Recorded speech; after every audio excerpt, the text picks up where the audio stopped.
శ్రీ గురుభ్యో నమః. హరి ఓం. అందరికీ నమస్కారం. మహాతంత్ర ఇది అమ్మవారి 4 అక్షరాల నామం. ఇది 226వ నామం. ఈ నామంతో అమ్మవారికి నమస్కారం చేసేటప్పుడు మహాతంత్రాయై నమః అని చెప్పాలి. మహా అంటే గొప్పదైన అని అర్థం. తంత్ర అంటే తంత్ర స్వరూపిణి అని అర్థం. తంతు తంత్రముల గురించి 206వ నామంలో కొంత వివరింపబడింది. తంతువు అంటే దారాలు అని, తంత్రము అంటే దారాలతో అల్లబడినది అని సామాన్య అర్థం. ప్రస్తుతం తంతువులు అంటే సమన్వయ సూత్రాలు అని అర్థం చేసుకోవాలి. ఒక వైదిక కర్మకు సంబంధించిన ప్రక్రియకు కానీ, ఒక విద్యకు సంబంధించిన వివరాలను కానీ విధి విధాన సూత్రాలతో సంకలనం చేస్తే దాన్ని తంత్రము అంటారు.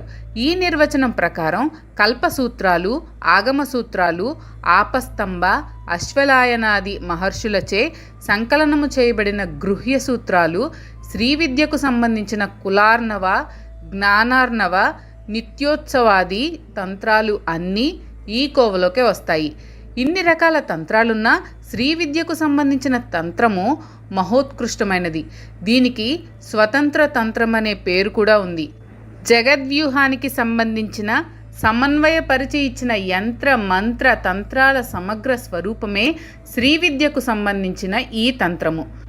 బిందువు, ప్రకృతి పురుషులు, త్రిగుణాలు, అంతఃకరణ చతుష్టయం, పంచభూతాలు, పంచతన్మాత్రలు, పంచ జ్ఞానేంద్రియాలు, పంచ కర్మేంద్రియాలు, సప్త ధాతువులు, తిథి విద్య, మను విద్య, చంద్ర విద్య, చతుషష్ఠి కళలు మొదలైన వాటి హేతుబద్ధ వర్గీకరణంతో సమస్త దేవతా సమన్వయ స్వరూపంగా ఉండే జగత్తంత్రమే ఈ శ్రీతంత్రం. కాబట్టి దీన్ని మహాతంత్రం అన్నారు.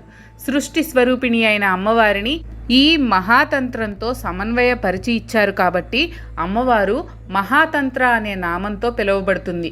వెన్నెముకలో ఉండే 64 తంత్రాలు సిద్ధుల్లాగా ఉన్నా వాళ్ళు అలా ఎంతసేపు ఉండాలో, ఎలా ఉండాలో వాళ్ళకు తెలియదు. స్వతంత్రత లేదు. 65వది అయిన స్వతంత్ర తంత్రానికి మాత్రం తనకి తాను తెలుసు. నిర్ణయించగల శక్తి, మార్చగల శక్తి, ప్రయోగ ఉపసంహరణ శక్తి, ఇవన్నీ చేయగల స్వతంత్రత ఉంటుంది. అందుకే ఆదిశంకరులు అమ్మవారిని ఉద్దేశించి స్వతంత్రంతే తంత్రం అన్నారు సౌందర్యలహరిలో. ఇట్టి విశిష్ట లక్షణాలు కలది కాబట్టి అమ్మవారికి మహాతంత్ర అనే నామం వచ్చింది. ఐహిక, ఆముష్మిక ప్రయోజనాలు 2 ఉంటాయి ఈ తంత్రానికి. మహిమాన్వితమైన తంత్ర స్వరూపిణి అని ఈ నామానికి అర్థంగా చెప్పుకోవచ్చు. శ్రీమాత్రే నమః. మీకు కనుక ఈ వీడియో నచ్చినట్లయితే లైక్ చేయండి. అలాగే మీ ఫ్యామిలీ అండ్ ఫ్రెండ్స్ కి షేర్ చేయండి. ఛానల్లో కొత్త నోటిఫికేషన్స్ కోసం సబ్స్క్రైబ్ చేయండి. అలాగే పక్కనే ఉన్న బెల్ ఐకాన్ ని ట్యాప్ చేయండి.